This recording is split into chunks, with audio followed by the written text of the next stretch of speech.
ya escuchamos recientemente las declaraciones en días pasados del titular de la Secretaría de Hacienda y Crédito Público, que manifestó que no habrá rescate financiero de Veracruz.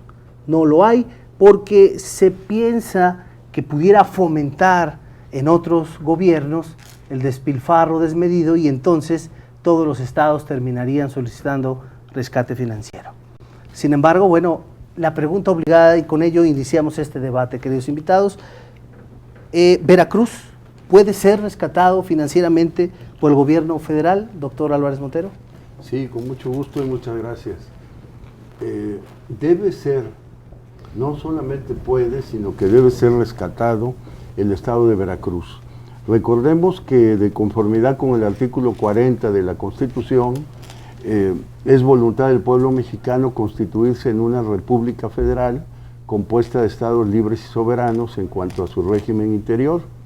Y la idea de constituirse en una federación es precisamente el apoyo que hay entre los estados y la protección que el gobierno federal debe a los estados.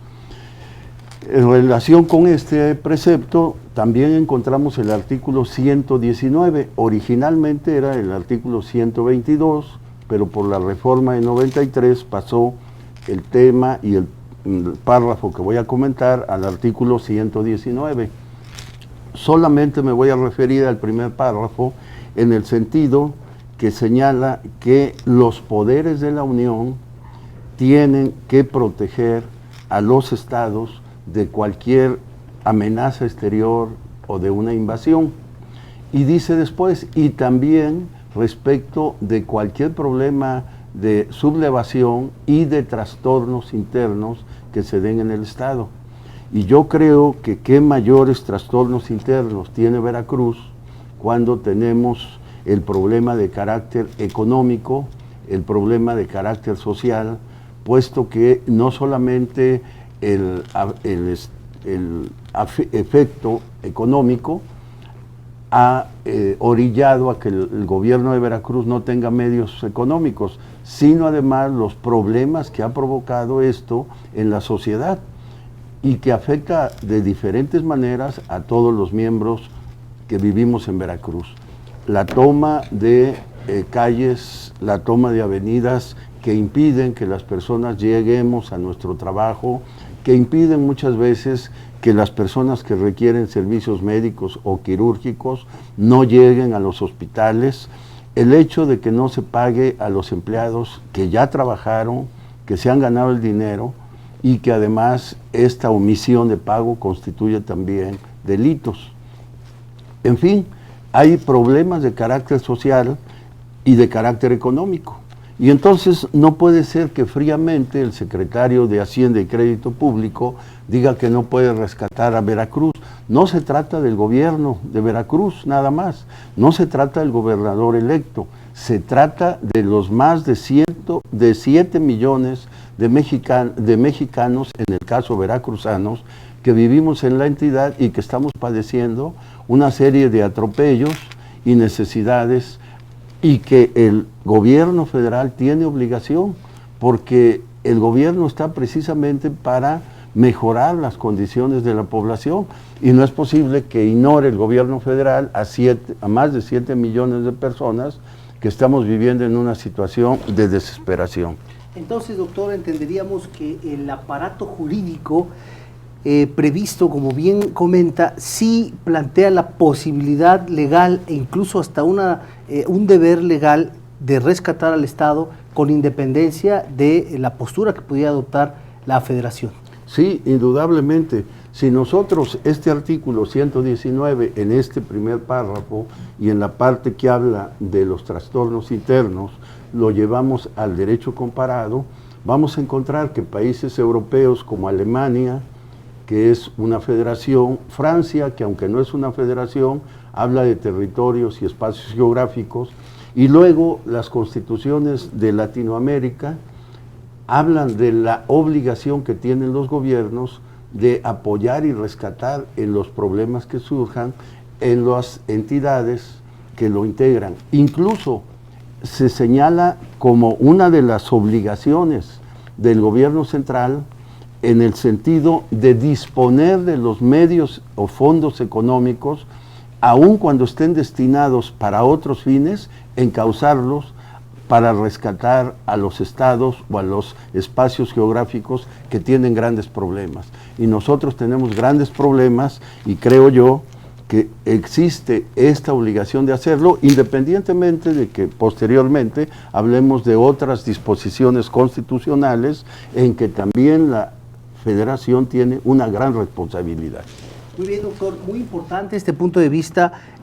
Saludamos también a nuestros amigos de Facebook Live que nos sintonizan, y Martín Gracia Vázquez les felicita al panel, y además pues le mandamos a nuestro colega un saludo desde estas instalaciones. Doctor Benjamín García Herrera, esto es algo muy interesante porque se ha fijado una postura federal de no rescatar a Veracruz.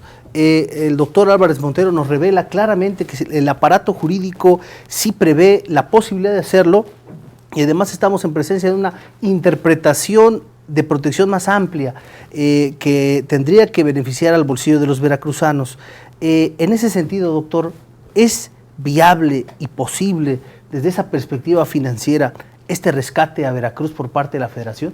¿Qué tal? Buenas noches y muchas gracias, porque ya me siento en casa, siempre me invitan para estos temas y muchas gracias. Bueno, recordemos que la Constitución es una norma que hay que instrumentar, ¿no?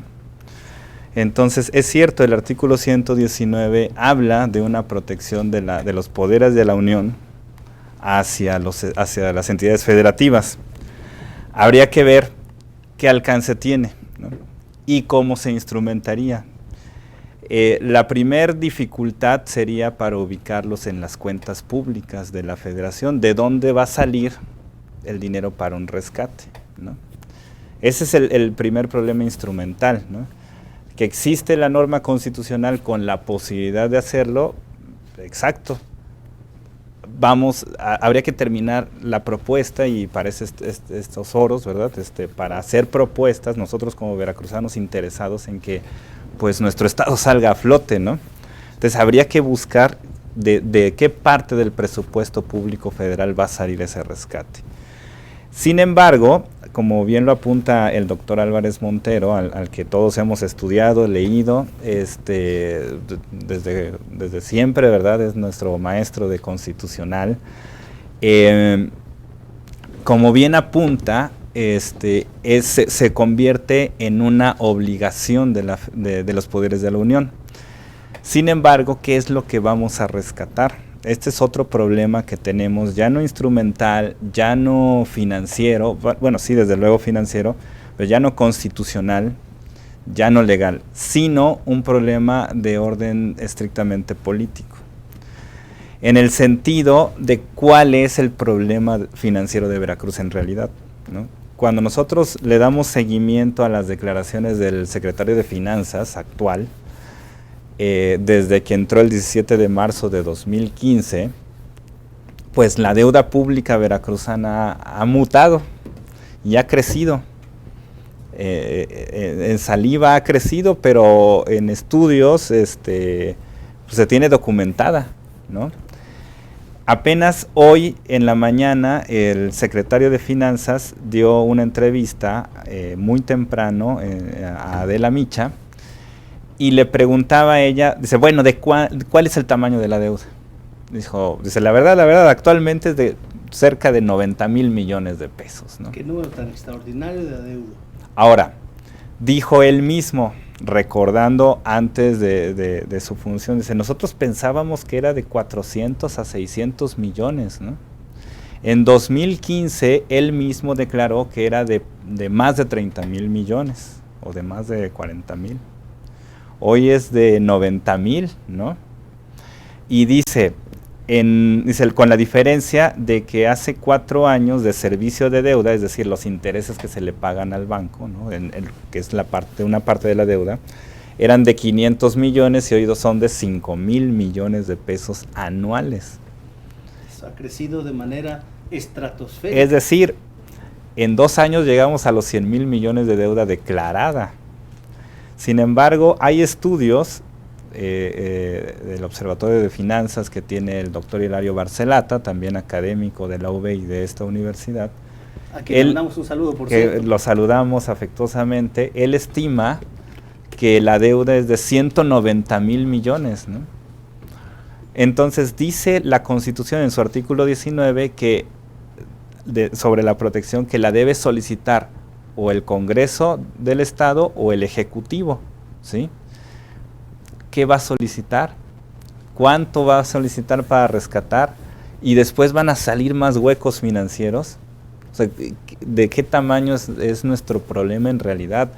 Primero hay que plantear el problema para después llegar a una solución o una propuesta de solución, ¿verdad? Yo digo que sí es viable por las disposiciones constitucionales que nos menciona nuestro maestro, pero también hay que ver la parte donde necesitamos definir nuestro problema, ¿no? Para poder para poder realmente apoyar a nuestro Estado, que es lo que buscamos con estas discusiones. Interesante, aquí escuchamos dos puntos de vista relevantes.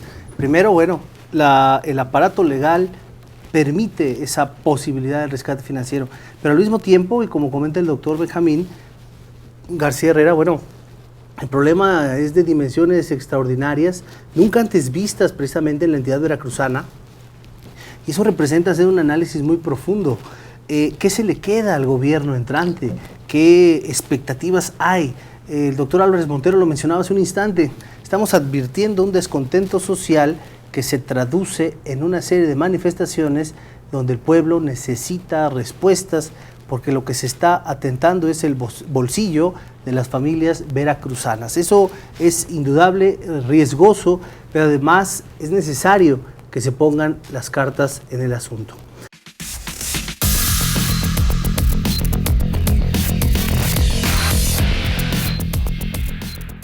Doctor, ¿cómo ve a Veracruz? Veracruz se encuentra en estos momentos paralizadas las calles, tomadas, todas ellas.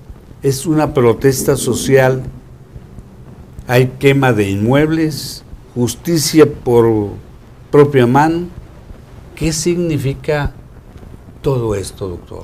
Muchísimas gracias, doctor. Pues verdaderamente es un gusto estar, como siempre, con todos nuestros televidentes que nos complacen con ese favor de su presencia. Y doctor, el tema de esta noche de debate es muy interesante porque lo estamos viviendo de cerca los jalapeños, los veracruzanos. Estamos advirtiendo un estallido social preocupante. Ya los ciudadanos no encuentran otra manera de poderse hacer escuchar ante las autoridades, ante el gobierno estatal e incluso el gobierno federal, que no sea mediante un desorden social. Hay toma de instituciones, toma evidentemente de instalaciones destinadas a los servicios educativos, a los servicios de salud, y advertimos prácticamente bloqueos en las principales calles y cuadros, no solo de la ciudad de Jalapa, sino de la ciudad de Veracruz, de otras zonas importantes en el estado. Y esto no es otra cuestión que la única manera que ha encontrado el ciudadano de poder expresarle al gobierno que necesita subsanar sus necesidades básicas. Desafortunadamente, toda esta mala administración que conocemos ha derivado en la repercusión del bolsillo del ciudadano, y esto a su vez repercutió en la imposibilidad de subsanar las necesidades más elementales, el alimento, la subsistencia. Es evidente que haya toda esta revuelta social. Y no se sabe dónde anda el gobernador con licencia Duarte, ¿verdad? La verdad, doctor, es que eso es de las cuestiones más sorprendentes para la nación mexicana. Teniéndolo cerca, ubicado, prácticamente declarando en medios, se pudo haber establecido un perímetro que hoy nos diera certeza sobre su paradero y no se hizo. Es una de las cuestiones que más ha llamado la atención al Estado. Claro, es por definición. ¿La PGR de quién? Así es. Incluso algunos estudiosos afirman que la salida de Arely Gómez de la Procuraduría se debió precisamente a no poder concretar algunos compromisos muy claros y trascendentes, entre ellos evidentemente la captura de quien fuese el primer mandatario del Estado, y eso es preocupante. Bueno, todavía es es mandatario pero con licencia. Así es. Porque tiene una licencia. Bueno, a propósito, ¿en qué paró aquello de que ya había mandado su Famosa reinstalación a través de una carta que la recibieron en el Congreso del Estado, pero que ahí quedó? Es interesantísimo, doctor, porque esta circunstancia debe analizarse desde diversas ópticas. La más importante es la óptica jurídica. Un documento que arriba a las instalaciones del Congreso para poder tener un proceso de aceptación debe contar necesariamente con una certeza de su autenticidad. Cuando existen indicios de que el documento pudiera no tener esa autenticidad, que fuera apócrifo, firmado por no el signante que debiera hacerlo, pues el Congreso está obligado a solicitar la ratificación. Entonces, lo que se hizo fue jurídicamente procedente, atentos al Código de Procedimientos Administrativos, entre otros ordenamientos jurídicos, es solicitar la ratificación del documento para que surta los efectos legales conducentes. La sola presentación del escrito, donde existe duda sobre su autenticidad, no genera consecuencias legales oportunas y por tanto la en el que se encuentra. Pero por ahí se dice que quería aprovechar esa oportunidad que la PGR da de 15 millones a quien pueda dar indicios de en dónde se encuentra Eduardo. La verdad es que se ha dejado entrever en los medios de comunicación y en las redes sociales gran parte de la interpretación que han tenido estas acciones. La más contundente es el hecho de establecer que el gobernador con licencia, Javier Duarte, pretendía obtener esos últimos días de fuero para poder declarar sin ser detenido y evidentemente darse a la fuga. Esa fue la primera interpretación y más congruente que se le dio a esta circunstancia, pero pues al parecer no va a surtir esos efectos. Bien, bueno, pues a ver en qué para esto, a ver en cuándo lo logran detener, a dónde está, pero ha de estar disfrutando, mientras él disfruta de todo lo que se llevaron, él y su gavilla, claro, pues los empleados, los policías, los doctores y todos están padeciendo, están sufriendo. Al señor de la tienda donde nos proveen, ¿cómo le van a pagar? Muy bien, y eso es correcto, doctor, porque al ciudadano ya no le interesa que aprendan al gobernador con licencia, que en realidad sí es uno de los anhelos ciudadanos, pero lo que más le interesa es sanar las finanzas del Estado que están repercutiendo. Y doctor, nos están informando que en estos momentos acaban de cerrar de nueva cuenta la carretera Jalapa-Veracruz a la altura de la Secretaría de Educación de Veracruz, porque nuestros televidentes que nos están siguiendo en vivo pues puedan tomar sus precauciones. Hay muchas calles que están cerradas, por ahí tenemos información que es en el centro, sobre todo. Así es. En las calles del centro no pueden comunicarse para ninguna parte y en este momento, como dijo el doctor Vázquez Azuara, ya también tomaron la carretera Jalapa-Veracruz a la altura de la Secretaría de Educación Pública. Delicadísimo. Bien. ¿En qué beneficia en algo la toma de calles y bloqueos carreteras a los quejosos? Esa es una pregunta extraordinariamente interesante porque debemos tener presente algo. Cuando el ciudadano se congrega por un mismo fin y evidentemente trunca la libertad de tránsito de terceros, busca causar todo un desasosiego en el núcleo social donde se desenvuelve, es con una finalidad, y así lo debemos entender quienes hacemos empatía con estos grupos que han sido muy afectados.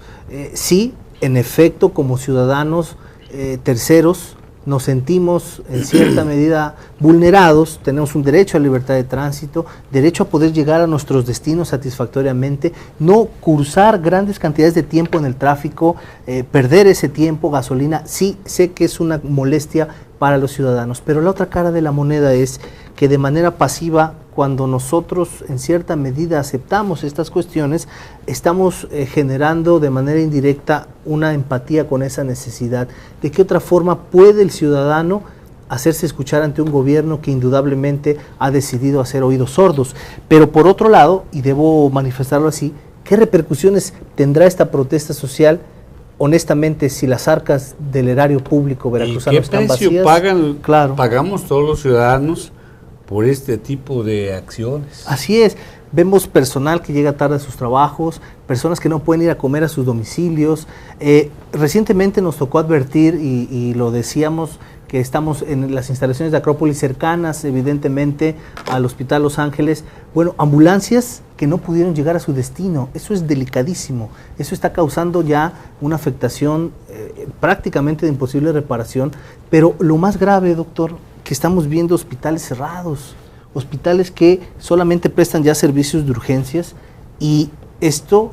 Y quién sabe, ¿no? Y hasta ¿Qué la... urgencias? Y todos están atentos a ver cómo les pagan, cómo cobran su salario. Así es, sus prestaciones. Nos revelaba una información interesante la doctora Isabel Soberano de la Cruz, por cierto, a quien le enviamos un afectuoso saludo y un fuerte abrazo, que siempre nos complace con el favor de su presencia. Gracias, doctora. Y nos revelaba que también el SECAN ya se ha pronunciado por cerrar sus servicios, incluso ya de urgencias. Eso es terrible, es delicado, pero es comprensible. ¿Qué pasa con un ciudadano que no ha percibido sus emolumentos durante 3 meses? ¿De qué va a comer? ¿Cómo va a vivir? ¿Cómo va a calzar? ¿Cómo se va a transportar? Se va a acabar sus ahorros y al final no va a tener para la subsistencia. ¿De qué manera puede hacerse escuchar ese individuo que no sea mediante la protesta social? Sí es delicado y es un equilibrio, desafortunadamente, que tiende a generar un perjuicio colectivo. Oye, ¿no será que pues este psicópata gobernador quiso pues dejarle un gran problema, como lo estamos viendo, y fracturar al nuevo gobernador electo y dejarle este problema? Y dice, pues no te voy a dejar ni un centavo en las arcas, ni dinero, para que tú llegues y a ver qué le das al pueblo. Efectivamente, tuvimos, doctor, como muy acertadamente usted lo dice, tuvimos un programa de Noche de Debate anterior donde el gobernador electo solicitaba el rescate financiero del Estado de Veracruz. ¿Y qué fue lo que ocurrió? Que la Federación, a través del secretario de Hacienda, dijo, no hay rescate financiero. Aunque jurídica y constitucionalmente está la obligación del rescate financiero ante circunstancias de esta naturaleza, ya se ha pronunciado la Federación que no. Evidentemente habrá apoyo, pero antes de que se conociera este panorama tan terrible que vivimos, los politólogos no entendían cómo un aspirante a la gubernatura de 2 años podría tener un anhelo de llegar a ese cargo público ante un Estado tan desquebrajado económicamente y socialmente. Fallido prácticamente, como reconocidos economistas lo han referido. Y entonces advertimos a un gobernador electo con un gran reto en tan poco tiempo por subsanar las necesidades de Veracruz. Bueno, pues el señor licenciado Miguel Ángel Yunes, que es una gente capaz, preparada, que siempre ha estado atento a todos estos asuntos y que tiene una gran experiencia en la administración pública, pues debe estar consciente que el estar en este momento ya esperando 13 días para llegar a la gubernatura, a Palacio de Gobierno, pues tendrá que ver de qué manera se resuelve este tan grave problema que es el de la falta de pesos, la falta de dinero para cumplir todo lo que tenemos. Es correcto, y tan es así que sin lugar a dudas podemos plantearnos ya un gobierno entrante que tendrá que hacer un esfuerzo extraordinario y seguir tocando la puerta de la Federación para un rescate financiero del cual depende el bienestar de los veracruzanos en los próximos meses. Y seguimos informando por todos nuestros televidentes que nos siguen en vivo, las calles cerradas en Jalapa, Zaragoza en el centro, Enríquez 20 de noviembre, a la altura de Araucaria, Murillo Vidal a la entrada de Altelar, Araucares en la calle Pico de Orizaba, es decir, ya no se puede entrar a Las Ánimas.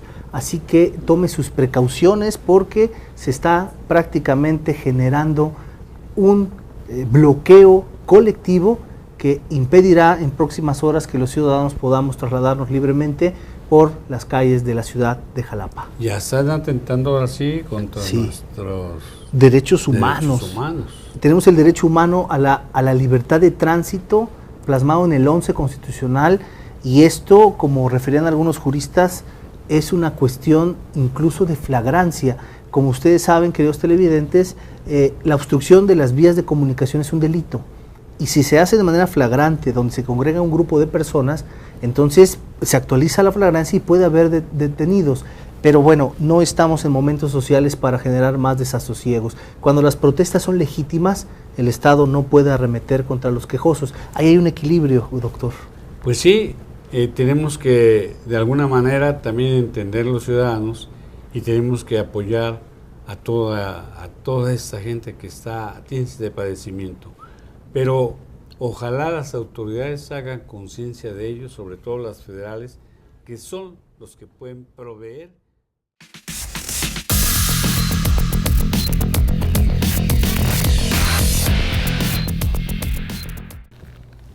¿Por qué eso de que Jalapa, ciudad de las flores, o la Atenas veracruzana, mi querido? Con mucho gusto. Buenas noches a todos. Jalapa, vamos a ir al origen. Jalapa, desde sus inicios, desde la época prehispánica, nos dicen los anales que esto era un jardín, era un vergel. Había una vegetación exuberante, había una flora y fauna muy impresionante.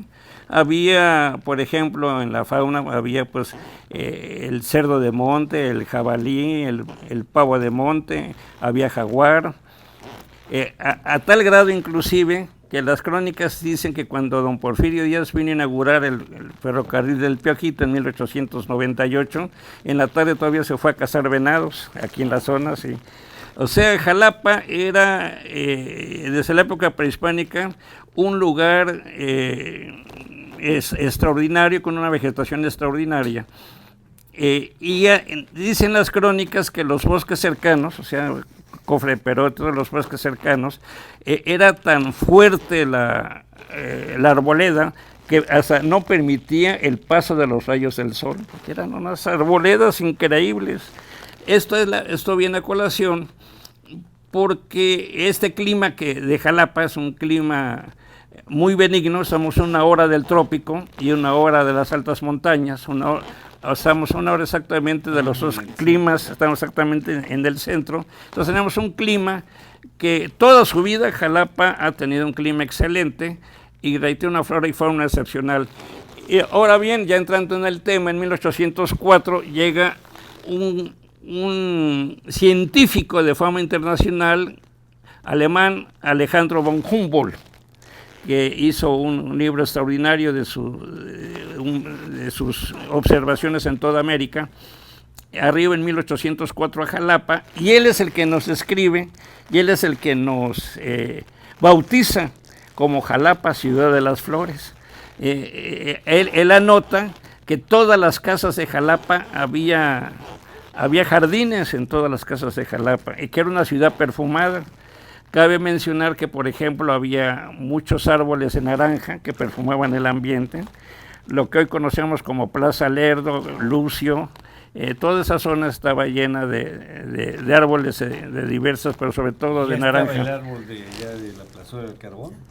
No, el árbol de la plazuela del carbón llegó en 1870, lo trajo un geógrafo, un maestro de geografía que daba las clases de geografía en Coatepec, se llamaba Agustín F. Blancas, que creo que es el abuelo, el tatarabuela de los Blancas que conocemos hoy, y creo que era bisabuelo, tatarabuelo del actual rector de la UPAP, del licenciado Blancas.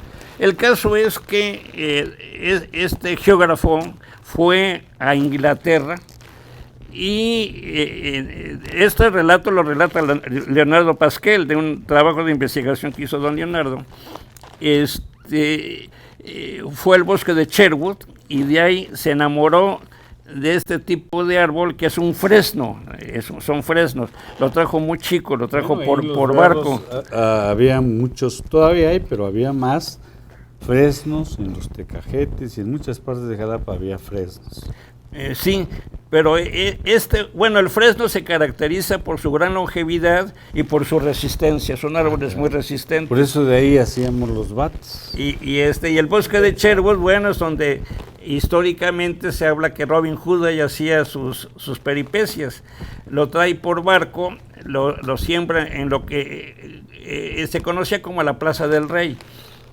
En lo que es hoy el mercado Jáuregui, hasta el árbol, donde está el árbol, ahí había un foro donde cada año los habitantes de la Nueva España venían a rendirle el juramento de obediencia al rey de España en turno. Y en esa zona, además, en el siglo XVIII, se hicieron las grandes ferias de Jalapa, de 1720 a 1778. Oye, pues es histórico, porque ahí también vive el cronista de Jalapa. Bueno, ahí nací. Y ahí en el árbol, sigo viviendo. Bueno, hay muchas historias. Y siempre decían, cuando alguien quería trabajar, pues vete al árbol, ¿no? Hasta las muchachas, ¿verdad? Muchos no saben de esa connotación tan interesante. ¿Verdad? Ahí los dejamos con la duda. Y podríamos dar una acotación final, que podríamos decir que el famoso árbol de la plazuela del carbón, porque se le conoce como la plazuela del carbón, porque se vendía el carbón, que era la materia prima de todos los hogares hasta inicios del siglo XX. Bueno, es el ser más longevo que tenemos en Jalapa. Pudiéramos decir el ser vivo más longevo. Y ha resistido todo. Todo ha resistido, inclusive 15 años cuando los ambulantes cercaron la zona, todos los días echaban químicos ahí en donde estaba y pusieron tendederos y bueno, lo utilizaron como pudieron y el árbol ahí sigue. Bien. Y cabe decir que está hueco por dentro y sigue enhiesto. Y entonces el varón de Humboldt no fue el que digo, el que nos bautiza. Las flores. Sí. Entonces, ¿quién fue el que dijo que era la Atenas veracruzana, la nombró la Atenas veracruzana? ¿Recuerdas, Héctor? No, sinceramente no recuerdo. Sí, bueno, la Atenas veracruzana viene cuando se funda la Escuela Normal Veracruzana. Primero vino la Escuela Modelo, estoy hablando a fines del siglo XIX. Se funda la Escuela Modelo para preparar maestros. Sí. Fue el primer intento de ellas y ya de ahí finalmente la hacen en Jalapa, la Escuela Normal Veracruzana. Empezó en Orizaba. Sí, primero el primer intento fue en Orizaba con la Escuela Modelo, de ahí finalmente hacen la Escuela Normal Veracruzana en Jalapa, con Laucher, con Repsamen, con una pléyade de grandes pedagogos de la época, Carrillo, que Rafael simbraron, Ramírez y demás. Maestro Carrillo, simbraron la educación a nivel nacional por los procedimientos tan innovadores y revolucionarios, que muchos de los aspectos revolucionarios de la época se siguen utilizando actualmente en los sistemas educativos. Pero no fue el sistema Laucher y el sistema Pero no Repsamen. fue una determinada persona la que le puso. No, se le empezó a decir a nivel nacional a Jalapa, la Atenas veracruzana, por el movimiento pedagógico y cultural que se inicia con la fundación de la Escuela Normal Veracruzana. Ah, pues mira, aclarado, y no es el varón de Humboldt, como muchos sabíamos o lo seguimos también repitiendo. Bien, Héctor Montes de Oca, que para nuestros televidentes es un destacado fotógrafo internacional. Él creo que se conoce más tu obra en el extranjero, en Estados Unidos, en Europa. Por razones de que ya estudiaste, viviste por allá y ahora pues tienes un gran éxito en no tan solo en la ciudad, en el estado, en el país, en México, pero ¿qué es lo que puedes destacar de la belleza de Jalapa? Bueno, Jalapa, viéndolo en retrospectiva, ¿no?, de manera fotográfica, finalmente, así como ha cambiado la tecnología del registro, antes eran cámaras muy pesadas de 40, 50 kilos, con las que se hacían placas, a veces sobre cristal, y después, por ejemplo, avanza la tecnología hasta estos momentos que un celular prácticamente se toma la foto y está en el mundo, ¿no? Todo este recorrido, cuando menos lo que yo he sido testigo, 45 años que lo he hecho sistemáticamente, de registrar los cambios de Jalapa. Cuando los ves, por ejemplo, algunas fotografías actuales de la calle de Enríquez, pero comenzamos a irnos hacia atrás y comenzamos a ver, por ejemplo, de hace 45 años, hay cambios muy significativos que no los percibimos a priori, ¿no? Pero cuando eres detallista y comienzas a observar cómo la avenida se amplía, los edificios cambian, la decoración se transforma. Todo esto realmente nos da la idea de cómo ha evolucionado, y también geográficamente, ¿no? Finalmente, de 1900, las primeras fotografías que se tienen deben ser del siglo pasado, pero las que están bien registradas, por ejemplo, ya de una manera sistemática, son de 1900 para acá. Sí. Esos serían los cambios sustanciales que ha sufrido Jalapa en los últimos años, en los últimos años. Yo creo que aquí son dos cuestiones que cambian mucho. Primero, la cuestión climática, ¿no? Sí. Antes, para fotografiar casi prácticamente todo el día había neblina, prácticamente en todos los horarios, ¿no? En la actualidad, ¿no? Y además son muy marcados. No sé si hayan destacado eso, pero por ejemplo, los árboles realmente cambian. Prácticamente antes no había un invierno como tal, porque prácticamente todo el año podría parecer invierno, porque había neblina todos los días, había mucha humedad, llovía mucho. Yo recuerdo que de los 365 días y los que jugábamos béisbol, nada más teníamos 65 días de sol y para poder jugar béisbol, y los demás 300 íbamos a la escuela y charpaleábamos el agua, íbamos a los eventos, al parque, al estadio. Así es. Y recuerdo que la conserje de mi escuela decía, ay, niños, vienen como bichos mojados. Sí. Pero incluso es correcto lo que comentan.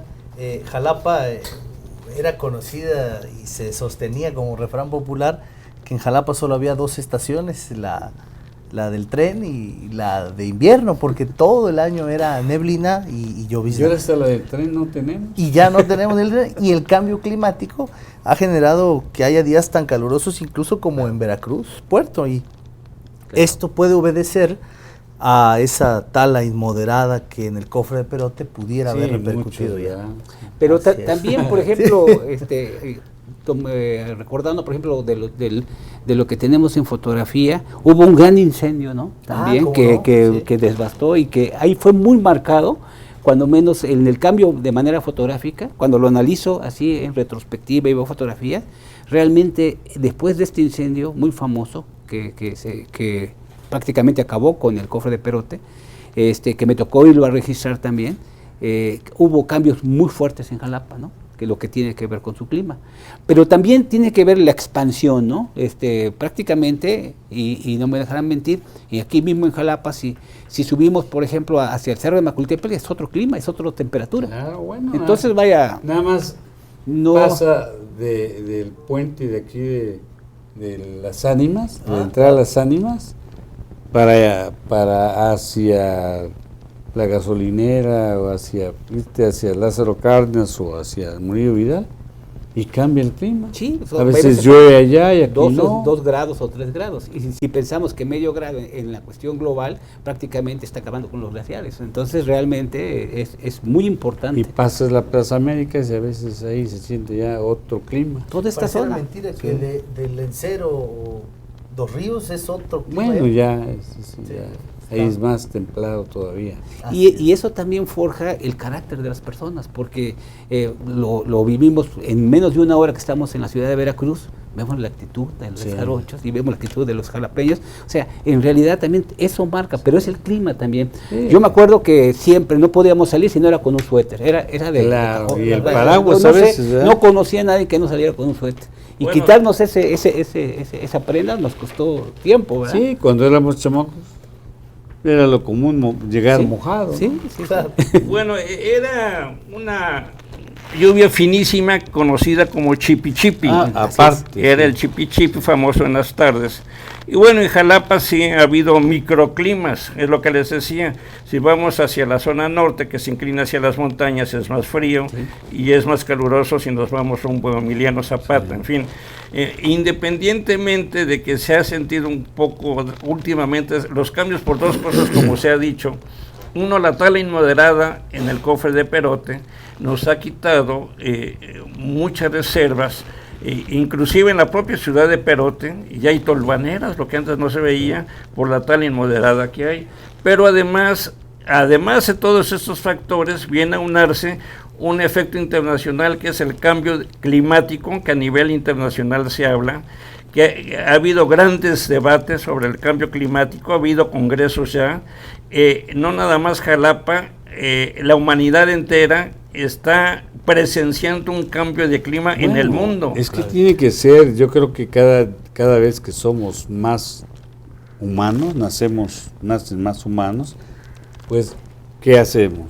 Talamos árboles, la contaminación atmosférica. La contaminación atmosférica, en fin, consumimos más de todo, y esto pues da el cambio climático, sí, los glaciales, ¿no? Sí, se están diluyendo. Que es el calentamiento que tiene la Tierra. Es el calentamiento de sus polos, sí.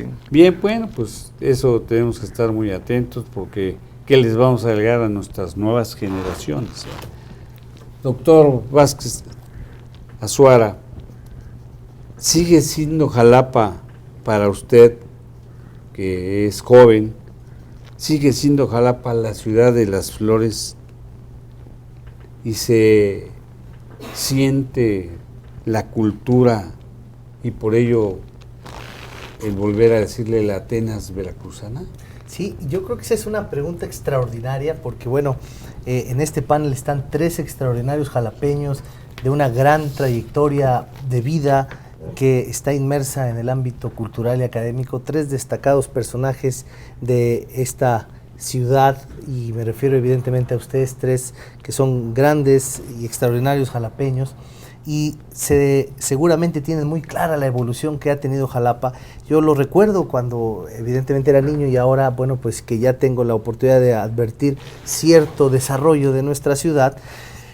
Ha cambiado muchísimo en muchos aspectos, en el aspecto social, en el aspecto cultural, en el aspecto incluso también económico, y decía una persona muy acertadamente que estuvo al frente del estado de Veracruz, que a Jalapa solo se viene a 2 cosas, a estudiar y a gobernar. Y cuando vemos Jalapa podemos advertir que efectivamente es un centro de generación de instituciones para el desarrollo educativo. Pero también debo confesar que Jalapa sigue teniendo un extraordinario trasfondo por cuanto hace al desarrollo cultural. Tiene cuestiones interesantes. Vamos a hablar tan solo del nuestro Museo de Antropología e Historia, que es el segundo a nivel nacional. El segundo a nivel nacional y el que alberga la colección prehispánica más importante del mundo.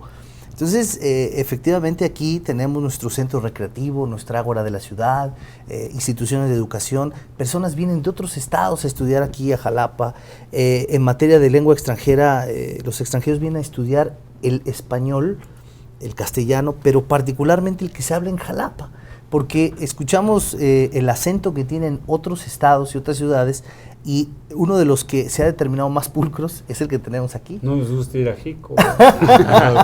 o nuestros queridos jarochos aquí en el puerto. Pero la verdad es que... Pero te peina, cuñado. La verdad es que sí, yo considero que Jalapa sigue teniendo ese, evidentemente, trasfondo de Atenas veracruzana. Así es. Una reflexión sobre ese particular, así muy rápido, una reflexión. No hay que dejar pasar que un dato interesantísimo: en la época prehispánica había muchos pueblos guerreros. El azteca era un pueblo guerrero, los mayas, los toltecas, los chichimecas, ni se diga, pero el jalapeño nunca fue guerrero. Hasta nuestros días no es un pueblo guerrero, es un pueblo culto, intelectual, inclinado a las artes, a las artes plásticas, a la cultura, pero nunca hemos sido ni hemos sido conocidos como una sociedad guerrera. A tal grado que en el escudo de armas que nos da el 18 de diciembre de 1791 el rey Carlos IV de España, pone textual que entre otras cosas, ¿por qué nos otorga el escudo de armas? Que la estrella que aparece en el escudo de armas que tenemos ahí es para simbolizar el espíritu tranquilo y como dijo, y risueño de los habitantes de esa localidad, que por eso era el lucero de la mañana que ahí se nos ponía, para simbolizar el espíritu tranquilo y responsable, y que nunca se nos caracterizó por una sociedad violenta, sino una sociedad siempre cultivada a las bellas artes y al comercio. Por eso está el caduceo de Mercurio en el escudo de armas, porque también hay mucha inclinación al comercio y a las bellas artes. Ahora, rápidamente, la transformación de Jalapa ha sido brutal. Durante 4 siglos, lo que hoy conocemos como el centro histórico de Jalapa, el chiquito, sí, fue toda la ciudad durante 4 siglos. Fue ya más o menos de los años 50 del siglo XX a la fecha que empieza una expansión muy grande de la ciudad de Jalapa, a tal grado que actualmente del centro histórico que era toda la ciudad, actualmente se contabilizan más de 600 colonias, más de 1 millón de habitantes, una expansión sumamente fuerte, aunque no ha perdido su carácter de ciudad cultural, de ciudad universitaria, de una ciudad dedicada al cultivo de las bellas artes, pero ya tenemos los mismos problemas que Monterrey, que Guadalajara, que Puebla, que las grandes ciudades, y culmino con esto.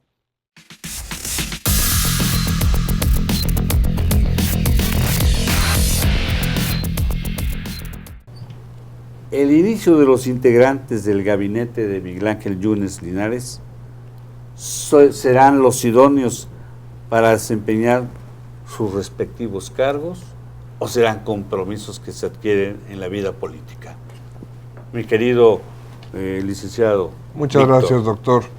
Pues yo considero que es un gabinete muy heterogéneo, me permito plantearlo a la mesa y al auditorio, en el cual encontramos personas del equipo tradicional de Miguel Ángel Yunes Linares, que lo han acompañado durante su vida política y en la administración pública, pero también encontramos figuras que se sumaron debido a la alianza que se dio con los partidos políticos y con la coyuntura que se permitió electoral. Entonces, en ese sentido, vemos un gabinete que tiene fortalezas en determinadas áreas, aunque también obviamente se le notan ciertas debilidades o ciertos vacíos en algunas otras que son prioritarias.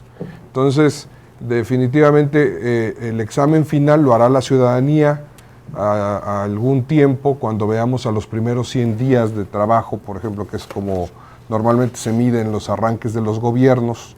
Este arranque del gobierno, sin duda, con el capitán que tienen al mando, como es Miguel Ángel Yunes, con la experiencia que posee, será mucho más fácil que arranquen a una velocidad mucho mayor o más rápida de lo que normalmente lo hacen los diferentes sexenios, ¿no? En este caso tendremos un gobernador de 2 años que nos generará que el señor ya traiga una planeación estratégica en particular con cada una de las áreas, y lo hemos visto en donde ya han intervenido, doctor, en diferentes secretarías y en algunas áreas, ¿no? Y mi querido maestro Figueroa Quinto, ¿crees que esté bien seleccionado este gabinete y crees que en 2 años pueda salir adelante Veracruz? Doctor, gracias por la invitación a Noche de Debates.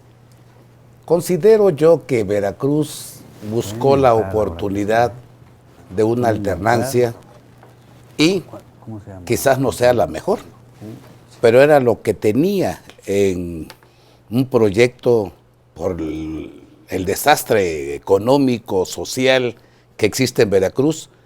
No podía ser de otra manera. Eso es una situación que es real y que está suscitándose en Veracruz.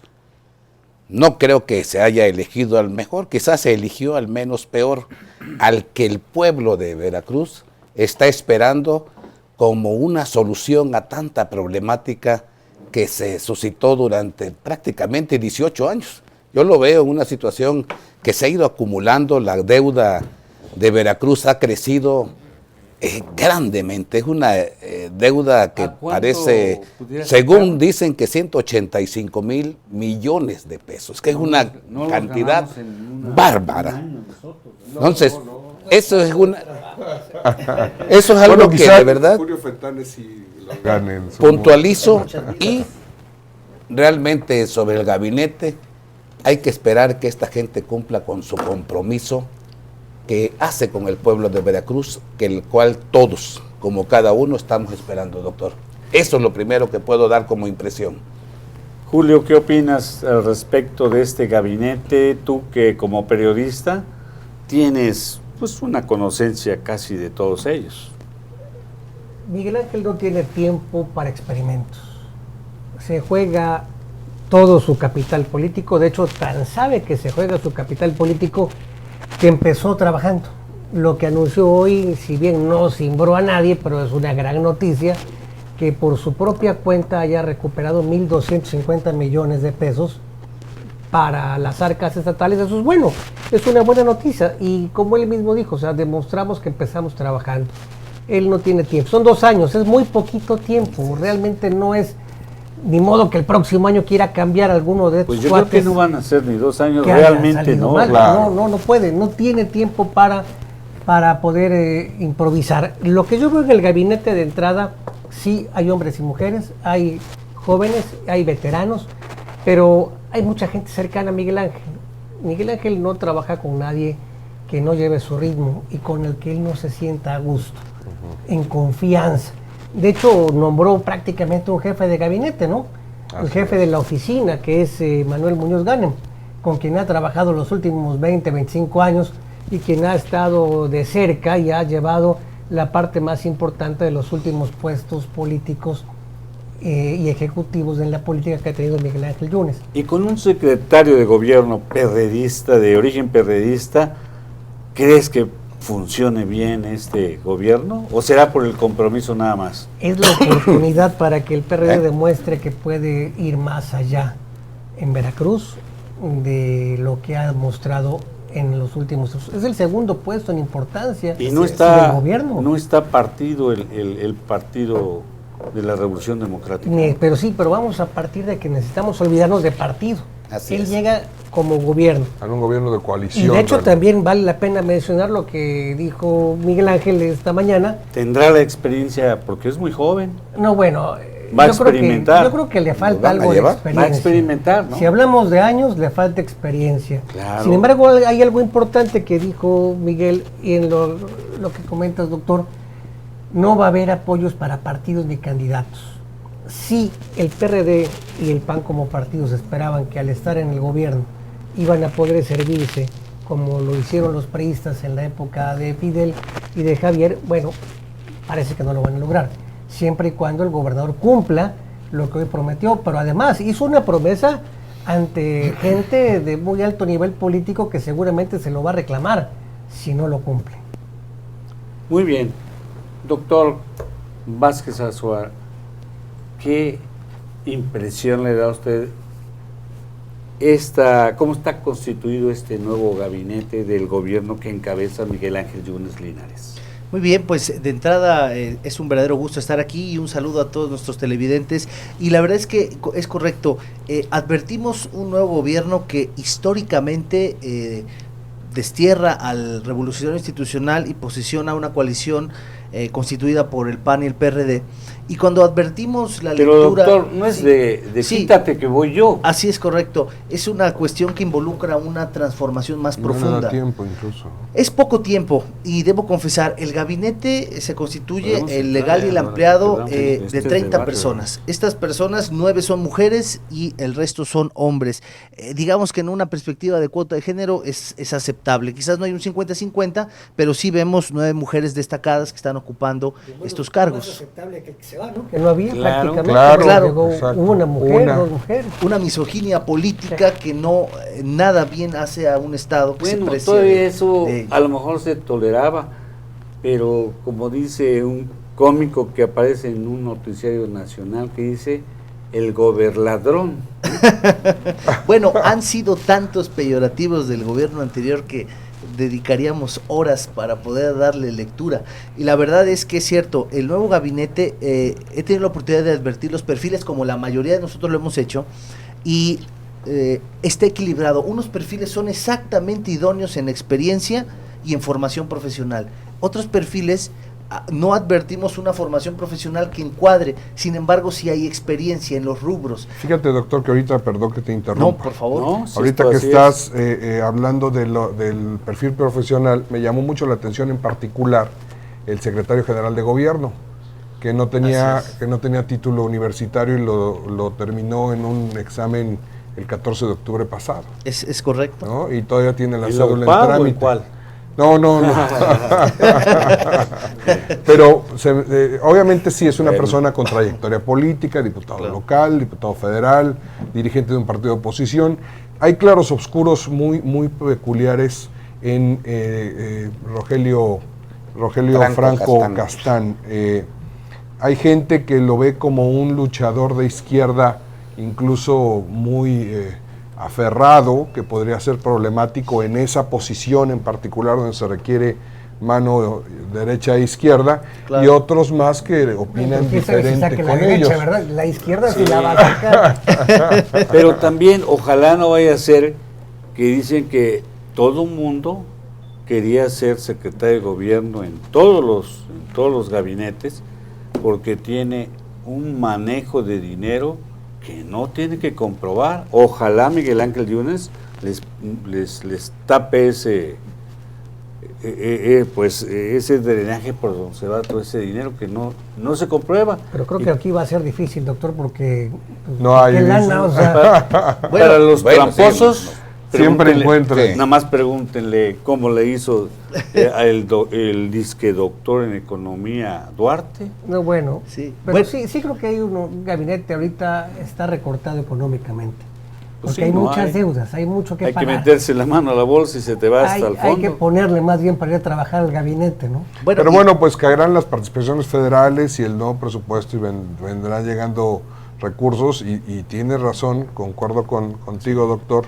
Que no vayan a vender que- notarías y todo eso, ¿eh? Exactamente, hay muchas placas formas. de taxi. Placas de Yo taxi, creo que todo lo que eso. tiene que privilegiar, hablando del gabinete en general, al gobierno de Miguel Ángel Yunes Linares, son dos cosas: el combate a la impunidad y la transparencia en la aplicación de los recursos. Es correcto. Porque los veracruzanos, si algo tenemos, es que estamos hartos, y lo vemos en redes sociales, lo vemos en los comentarios del café, lo vemos cuando platicamos con la familia, con los amigos, con los clientes. El problema es mayúsculo de la corrupción en la que nos insertaron estas personas o individuos que no pueden llamarse servidores públicos ni ex servidores públicos. No, es Y- una serie de improvisados que a mi cuate... porque Alibaba es y muy los mi 40 cuate, ladrones, ¿no? Más, yo creo que Bueno, quieren más se de fueron... 40. Sí, Más sí, de sí. Y bueno, debo destacar que del nuevo gabinete hay personas que brillan por su trayectoria y por su formación, pero yo quiero destacar a una persona que se me hizo una designación brillante. Miren, María de los Ángeles Ortiz Hernández, medallista olímpica en los pasados Juegos en Brasil. Ella es directora del Instituto Veracruzano del Deporte, es licenciada en Comercio Internacional, pero además ha recibido el galardón del Premio Nacional del Deporte. O sea, ese nombramiento fue estratégico. Una persona que ha vivido de cerca el desarrollo y del ¿Por deportista. cuánto se llevará aquel que estuvo ahí, Fallo Cuenca? Bien. Y con una característica de Claro. que es paraolímpica. Que es una paraolímpica, persona sí, que correcto. carece de una pierna. Sí. En 1900, yo quiero hacer referencia, en 2010 y en 2008, compartimos con ella el Premio Estatal del Deporte. Qué Es una interesante. mujer extraordinaria que, pese a las circunstancias, porque eso fue un accidente de un hijo de un procurador o algo así, perdió la pierna, no nació así.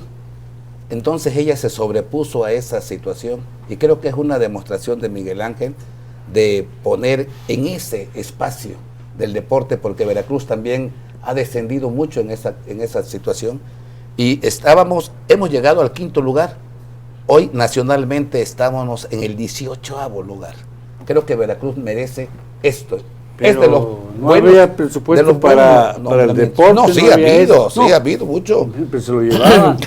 Bueno, que no se llevaron, se compraban colchones, se llevaron. Se compraban ranchos, se compraban casas en Estados Unidos, cuentas en muchas empresas. Que por cierto, yo no sé a quién se le ocurrió, un día lo platicamos en radio, un día estábamos platicando, no sé a quién se le ocurrió la brillante idea de que todos se compraran casas en el mismo fraccionamiento, ¿no?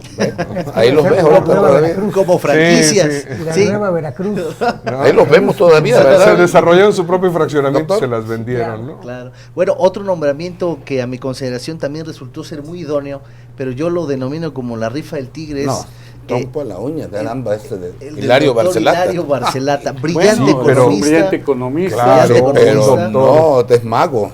Sí, es brujo, como dice aquí nuestro amigo Mendoza Filidor. No, por eso, pero no. A propósito de que viene de la tierra, la verdad tendría que hacer. Aquí no va a administrar la abundancia, va a administrar la escasez. Pero vamos a hacer algo interesante, porque vamos a ver si es cierto que sus críticas y análisis eran reales.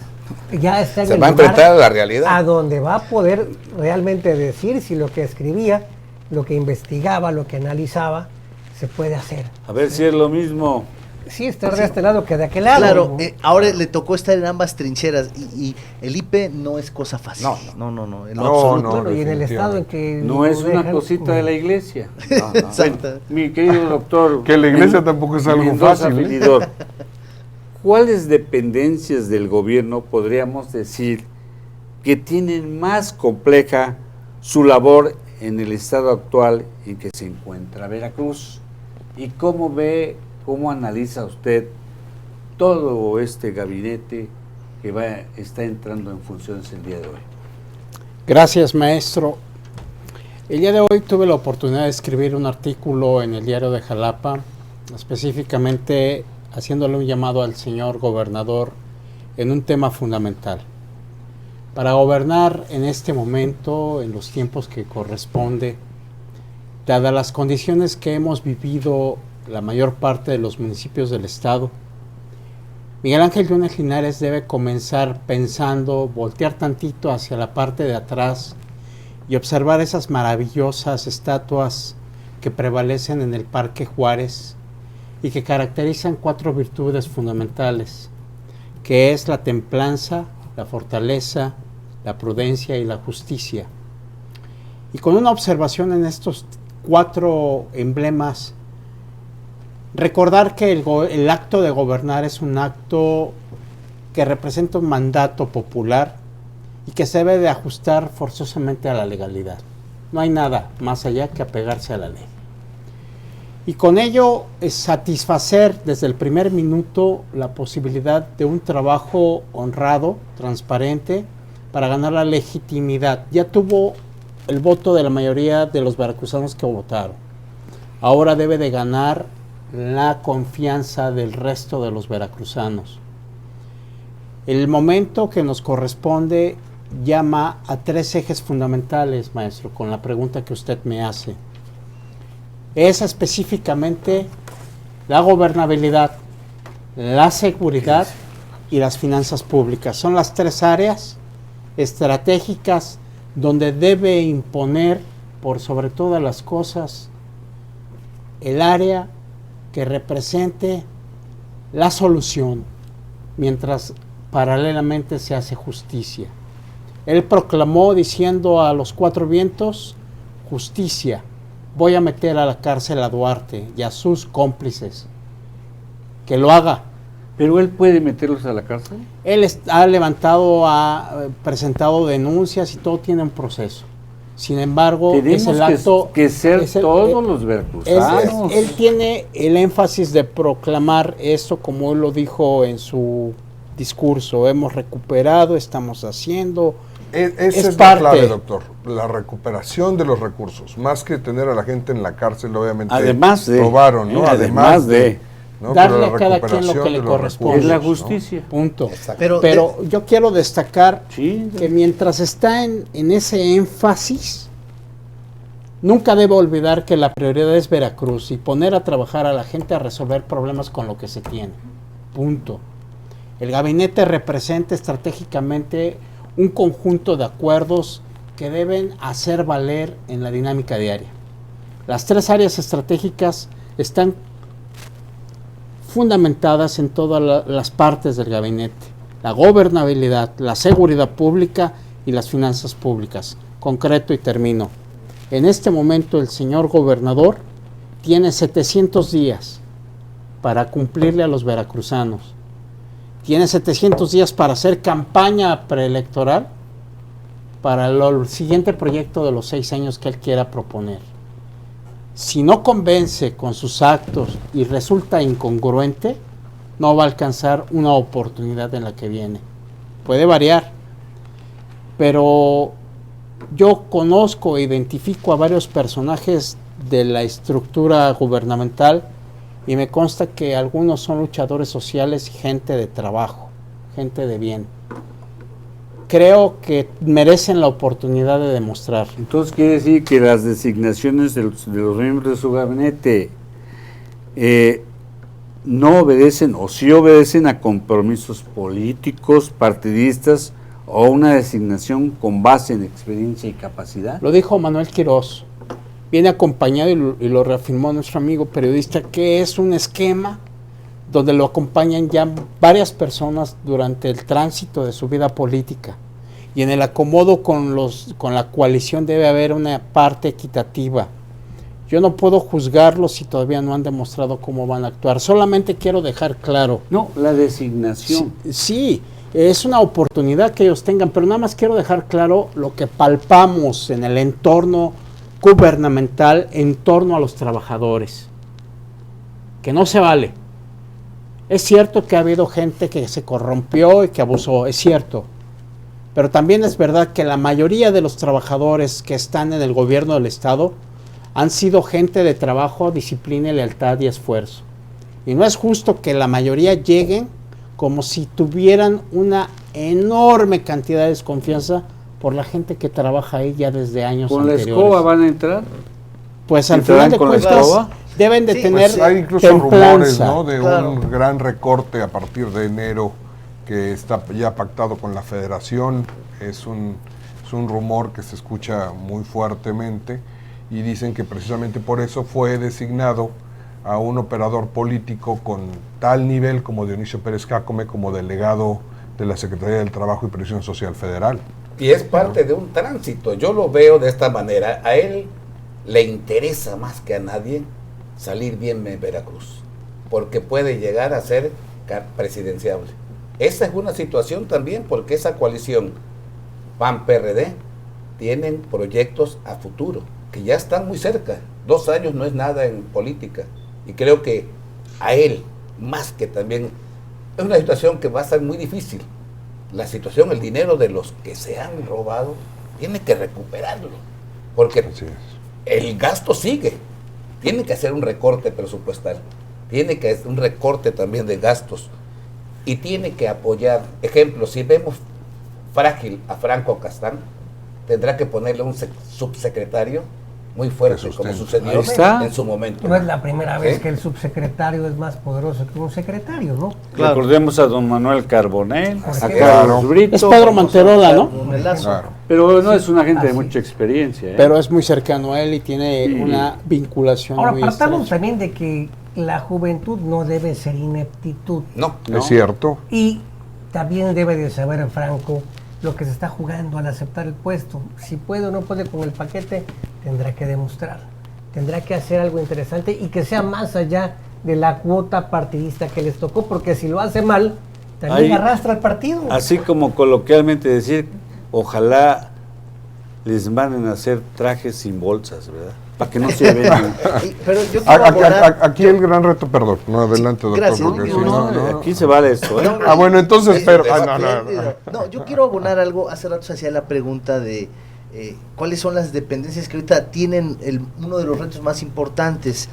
Y yo quiero destacar que... Seguridad, amigo. Seguridad es indispensable, yo creo que es una cuestión clave. Sin embargo, en seguridad pública se pone a alguien que sí tiene una experiencia en ese rubro, pero creo que la parte, me refiero a Clementina Guerrero García, ella tiene ahorita, descansa sobre ella remachar todo este déficit económico que tiene el Estado.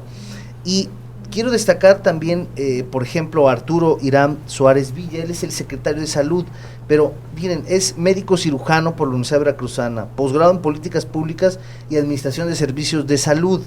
Y además tiene estudios en Reino Unido y estuvo de director de Servicios Médicos del ISSSTE. Recordamos que en administraciones pasadas teníamos al frente... En la de Felipe Calderón fue director general Miguel Ángel. Es correcto. Antiguos secretarios de Salud no tenían el perfil ni la experiencia en el sector de salud, y eso derivó en muchas inconsistencias que hoy seguimos padeciendo. Sin embargo, la designación del secretario de Salud la veo muy acertada. Clementina también, Clementina Guerrero es una académica especialista en el ámbito financiero, pero que tiene un reto gigantesco. Yo creo que es una losa en su espalda, y como decía el maestro Figueroa Quinto, seguridad pública. Yo creo que ahí están bastiones, pero yo creo que ahí muy complejos.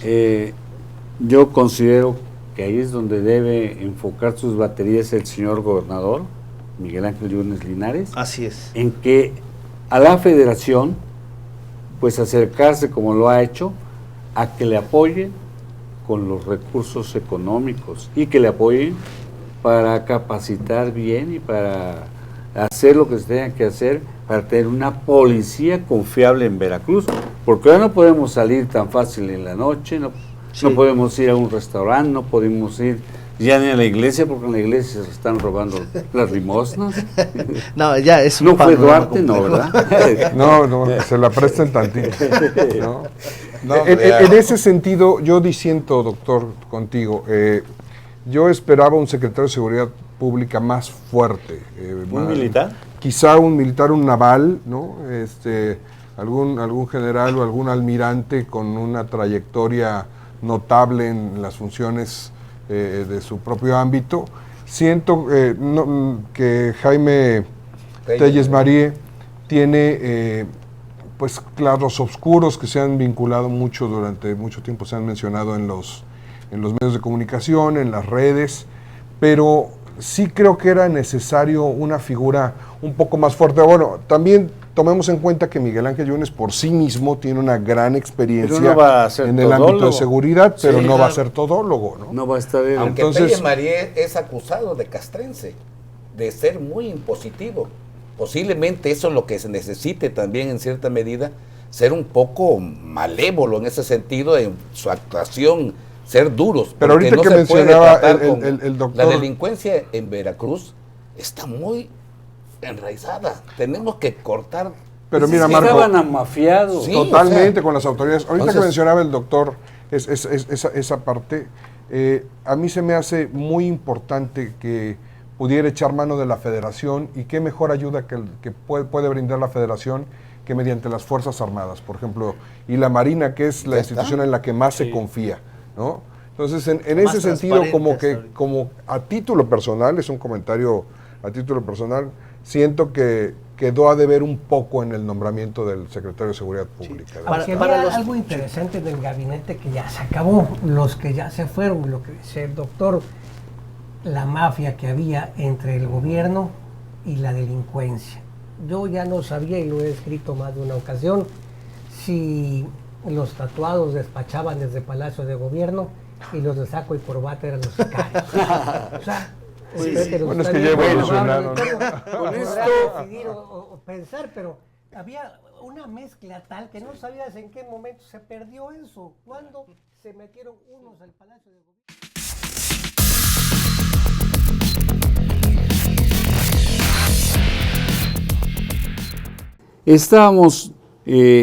Estamos analizando la situación del panorama económico y financiero al cierre del año en Veracruz y en México.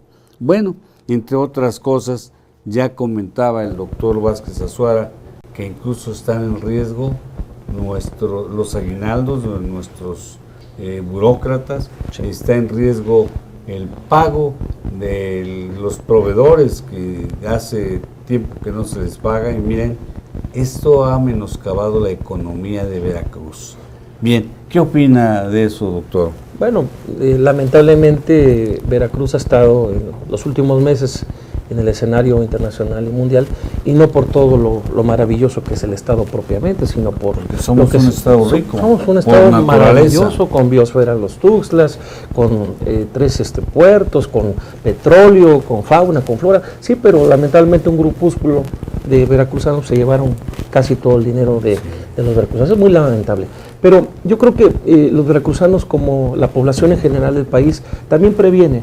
Y hay un dato que a mí me llama mucho la atención. En este Buen Fin fueron 89,000 billones los que se vendieron. Y de un 6% del 2015 al 2016 subió al 11%, casi el doble. Y la mayoría de las ventas fueron en un 60% con dinero en efectivo o con tarjeta de débito. Es decir, la gente compra y no hay dinero. Pero obviamente que aprovechan ofertas o en su caso oportunidades. Y yo creo que en este cierre de año, pues la gente a lo mejor no va a gastar mucho en su cena de Navidad, pero va a ir preparando, sobre todo la entrada del 2017, porque hay que pagar tenencias, hay que pagar predial y todo ello. Entonces, me parece que de esta situación tan difícil, los previsores, para los previsores, que son... Para los que no tienen empleo, por ejemplo, sí, y para sí, los que no tienen empleo, lamentablemente, bueno, pues los orientan o los llevan a un comercio informal, que es un tema también que habría que platicar más adelante. Claro, bueno, entre ya a nivel, hablamos también del panorama financiero y económico a nivel nacional. Bueno, pues la noticia que nos dieron, que ya fue aprobado el incremento del salario mínimo para enero de 2017, que ¿cuánto subió? Que es mínimo y muy mínimo. El mínimo llega a 81 pesos, ¿no? 81 pesos. ¿Será verdadero apoyo al bolsillo de todos los mexicanos o nada más será de algunos cuantos? Sí, yo creo que hay que recordar que el propio artículo 123 de la Constitución Política establece que el salario mínimo deberá alcanzar para subsanar las necesidades de alimentación, recreación, vestido y todas aquellas alimentarias, entre otros aspectos, y deberá ser suficiente para ello. Y cuando trasladamos este texto constitucional a la realidad, nos damos cuenta que no alcanzan esos 80 pesos ahora, poco más de 80 pesos. Habría que hacer un análisis porque evidentemente la Comisión Nacional de Salarios Mínimos determinó que este aumento es coherente con las necesidades actuales, con los fenómenos económicos, con la inflación, con el alza de precios, entre otros aspectos. Pero habría que analizar. ¿Creen que cuando llega cualquier ciudadano, cualquier trabajador que tiene un salario mínimo y llega al centro comercial, podrá comprar una despensa para el sustento? Tan solo la despensa, ya no hablemos de la educación, de la ropa y lo demás. Recreación. No le alcanza, definitivamente no le alcanza. De ahí que en muchos hogares tiene que trabajar también la mujer para apoyar al compañero.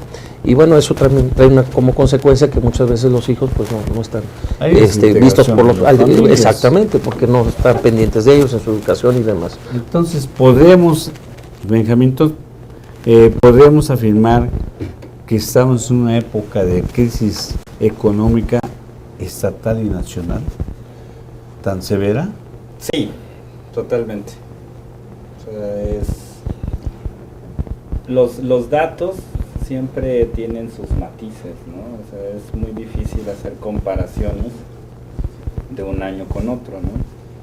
Porque aunque conocemos como inflación el fenómeno por el cual el valor de una moneda pierde poder adquisitivo, ¿no?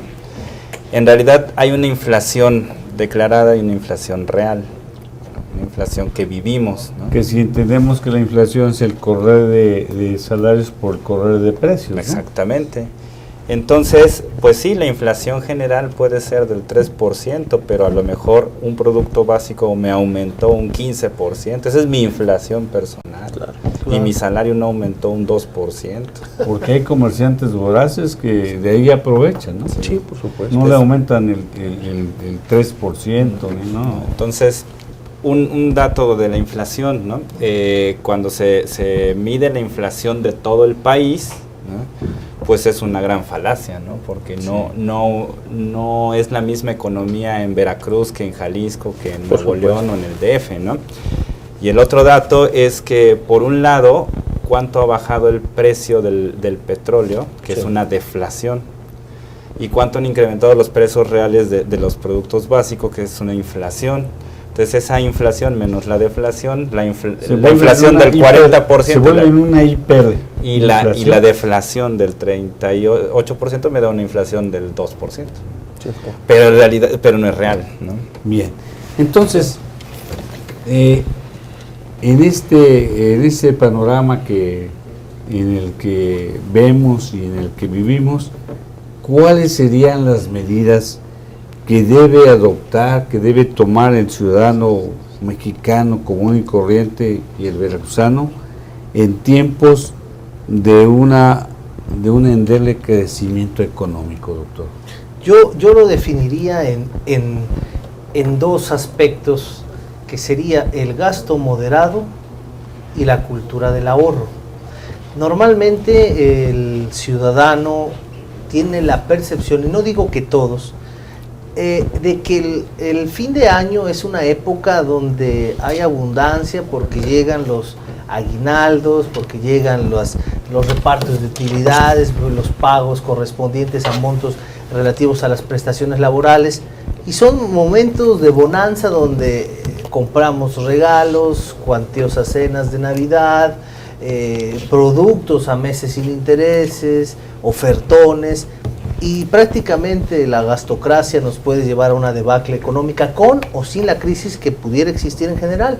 En un punto muy particular de vista, creo que habría que establecernos en dos vertientes: la cultura del ahorro y el gasto moderado, y a reserva de que los brillantes panelistas que hoy nos acompañan también emitan sus recomendaciones. Yo me iría por esos dos aspectos: el gasto moderado, no adquirir más de lo que puedo comprar y además exclusivamente lo necesario para unas festividades decorosas, pero además el aguinaldo no es para extinguirlo, no se creó para desaparecerlo y en su totalidad, sino también para poder ahorrar una parte. Pero con el Buen Fin, ya se endrogaron, se pasaron de lo que van a recibir de aguinaldo, ¿no? Sí, ya, porque efectivamente se pagan con tarjetas en el Buen Fin, que después con el aguinaldo se tienen que recuperar y es como un gasto anticipado. Sí. Creo que es bueno hacer también una reflexión al respecto, que en épocas de crisis lo más recomendable es abstenernos de gastos innecesarios, gastos moderados y cultura del ahorro. Pero no tenemos esa cultura, desgraciadamente, como en los ingleses, ¿no? Sí, los efectivamente. Ingleses, ¿no? Particularmente les cuento que tengo colegas que hacen sus manos así cuando hablan del aguinaldo. Ya va a llegar el aguinaldo, ¿no? ¿Por qué? Porque prácticamente ya se lo gastaron en la mente y todavía no les llega. Entonces, pues creo que esas políticas hay que irlas extinguiendo de nuestra vida cotidiana. Bien.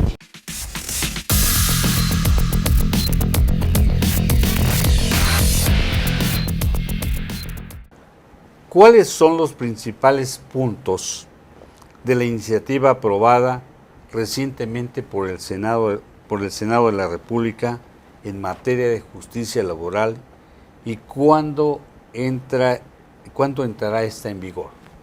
Quien quiera contestarlo. Esta que es la primera y la más fácil, la tomo yo.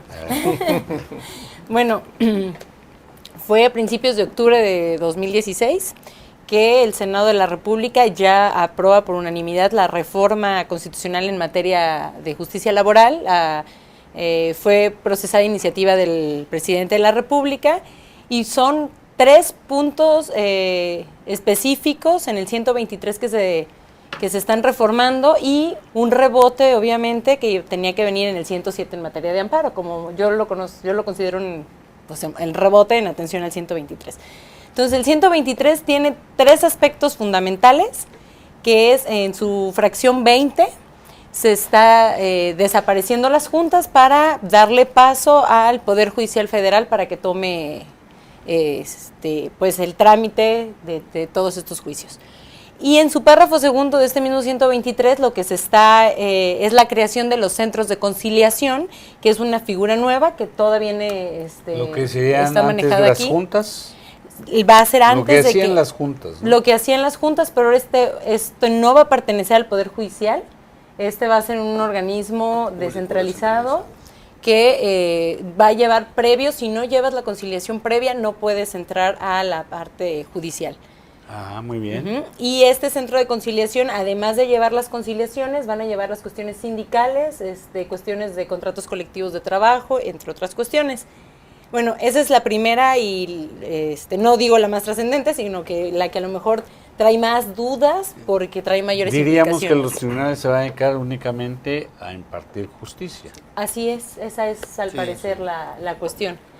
La segunda es la reforma a la fracción 18 de este 123, todos en el apartado A, perdón, creo que eso no lo había mencionado. Sí. Esta segunda es la democracia sindical y esta implica que los sindicatos deberán acreditar previo al emplazamiento, contar con el número de trabajadores. Con la mayoría de los trabajadores. Y la tercera es la fracción 22, que esta es la libertad de negociación para las cuestiones de huelga. Son los 3 puntos más importantes. Y le digo, el 107 obviamente es en rebote porque pues, son las modificaciones a la ley de amparo en materia laboral. Para nuestros televidentes, ¿por qué se dice que el rebote? Bueno, porque digamos, lo trascendente es que se está modificando, ya no van a ser juntas, ahora van a ser laudos, y en atención a eso, pues se tiene que modificar la cuestión en amparo, para ya no decir que procede contra los laudos, sino va a ser contra sentencias dictadas por los jueces o tribunales. O sea, cambiamos sentencia a laudo por sentencia. Así es. Entonces, el término nada más. Y en cuanto a la entrada en vigor, bueno, esa es una cuestión muy delicada de platicar porque nada más va a ser 1 año a partir de que se publica en el Diario Oficial de la Federación. Es 1 año para que entre totalmente en vigor el sistema, lo cual considero que es muy poquito y por eso les digo que será un tema bastante interesante. No nos vaya a ocurrir como con la reforma penal. Posiblemente va por ahí. Porque y en la reforma penal fueron 8 fue años. Desde 2008 y entró hasta el 15, sí. ¿No? 16. Así es, doctor. Ya lo explicó muy bien, pero la maestra. La parte trascendente de la reforma es esta desaparición de una figura muy propia del derecho mexicano, que es la conciliación y arbitraje, que es en la misma etapa, ante el mismo órgano, ante el mismo tribunal, que las juntas son eso. Finalmente, aunque emitan laudos, sus laudos deben cumplirse. En sentido estricto son una sentencia, aunque tengan una denominación distinta. Tan es así, que no me dejará mentir, pues que un tribunal colegiado nos obliga a las juntas a cumplir nuestros laudos. Yo tengo ahorita un incidente de inejecución de sentencia que me está obligando a darle cumplimiento a un laudo porque finalmente es una sentencia en sentido estricto. Sin embargo, la dependencia de las juntas del Poder Ejecutivo siempre ha sido un tema de debate. ¿Por qué? Porque señalan que eso vulnera la autonomía del propio tribunal o del propio juzgador y que, aunque materialmente está en la estructura del Poder Ejecutivo, en la estructura administrativa, formalmente sus funciones son jurisdiccionales y que por tanto no deben estar incrustadas en la estructura del Poder Ejecutivo, sino en la estructura del Poder Judicial. Entonces, ahora con esta reforma ya se da ese paso de que la justicia laboral en el ámbito federal se vaya al Poder Judicial de la Federación y en el ámbito local pase al Poder Judicial de los estados. Y a la par se crea el Instituto de Conciliación o Centro de Conciliación y Registro en Materia del Trabajo, que va a ser este instituto, se va a encargar de conciliar y a la vez de registrar los contratos colectivos y los sindicatos de nueva existencia, quienes vayan a solicitar un registro sindical. Como bien lo decía la abogada, para que una persona pueda accionar la justicia laboral en este nuevo sistema, debe previamente acreditar que ya pasó por la vía del Instituto de Conciliación. Es decir, la conciliación es netamente obligatoria para poder accionar la parte jurisdiccional. La democracia sindical, que también causó mucha polémica, que ya le permite ahora a todos los, bueno, con la reforma constitucional, ahorita se encuentra en los estados la aprobación, que ya los trabajadores tengan acceso al voto personal, libre y secreto, cuestión que no existía actualmente. Ahora, actualmente para dirigir a una directiva, pues basta con levantar el dedo, y muchas veces el trabajador obedecía a una presión política por parte de sus líderes sindicales. Ahora no, ahora el sindicato está ya obligado a permitirle que los trabajadores voten de manera personal, de manera libre y de manera secreta para elegir su comité directivo. Bien, pues. Y en materia de huelga, que también es muy importante para todos los empresarios, que ya para emplazar a huelga, el sindicato, por firma de contrato colectivo, el sindicato deberá acreditar que cuenta con trabajadores dentro de la empresa emplazada. ¿Qué sucede actualmente? Lo que llaman los contratos de protección o los sindicatos blancos, que tienen una toma de nota, emplazan a huelga, no acreditan que tienen trabajadores porque la ley no lo exige, y se debe admitir el emplazamiento, emplazar a la empresa y desahogar el proceso de huelga, que puede derivar en el estallamiento. ¿Por qué? Porque la misma ley nos señala que las excepciones, es decir, inexistencia o ilegalidad de la huelga, solamente se analiza una vez estallada para calificar la misma. Entonces, ahora ya no, ya deberán acreditar que cuentan con trabajadores dentro de la empresa emplazada para poder darle trámite a ese emplazamiento a huelga. Son de las partes fundamentales. Doctor Jacinto García, ¿cómo ve usted esta reforma que pues ya está casi entrando de lleno, que ya la aprobó el Senado, pero falta que las legislaturas o el Congreso de los Estados lo aprueben, su mayoría, y entre en vigor? ¿Qué nos puede decir usted que es experto en esta materia, doctor? Hombre, yo agradezco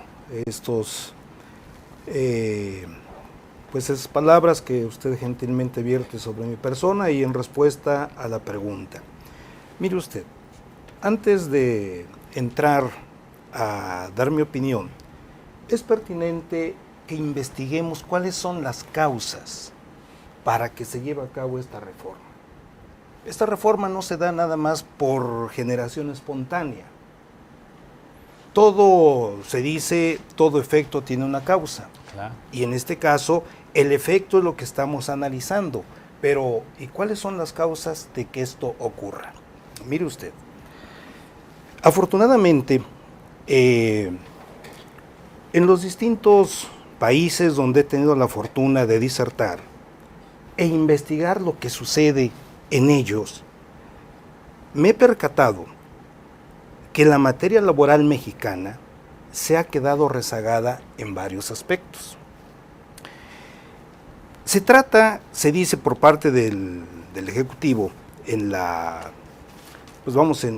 iniciativa que presenta, de ponernos al día, de que México recupere ese primer lugar que tuvo históricamente.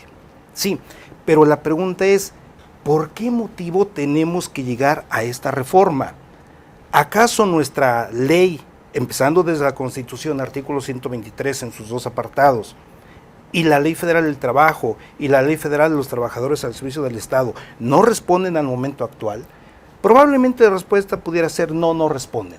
Pero ¿cuáles son los intereses que permean para que esto esté ocurriendo? Y aquí vamos a hablar de intereses no solamente de sindicatos, no solamente de los trabajadores, sino de las mismas autoridades, ya sea en la división de poderes. Atinadamente se ha dicho, las sentencias que deben darse en los juicios corresponden al Poder Judicial, efectivamente. Pero la pregunta también sería, ¿y por qué desde el inicio se les dio al Poder Ejecutivo la impartición de la justicia laboral? si desde ahí estaba rompiéndose el principio. Yo opino que para ¿verdad? tener control. Efectivamente. Sí. La fuerza de los trabajadores en todos los países del mundo es una tremenda fuerza que evidentemente se tiene que encauzar. Y en su momento fue válido que el Ejecutivo encauzara esa fuerza.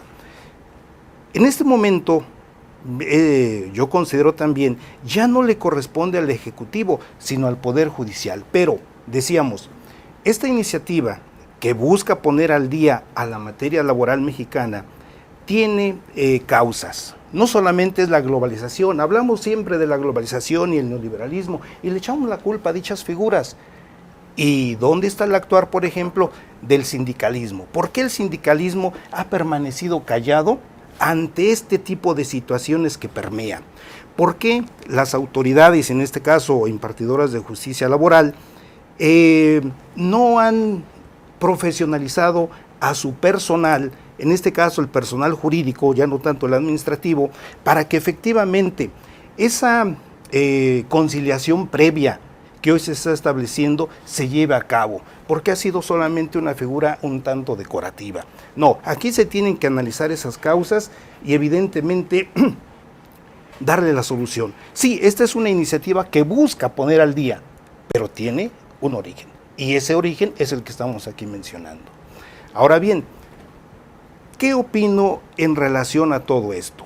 Bueno, desde luego que esto corresponde a una serie de intereses. Porque tienen intereses los trabajadores, tienen intereses los patrones, tienen intereses la Junta, tiene intereses el Poder Ejecutivo.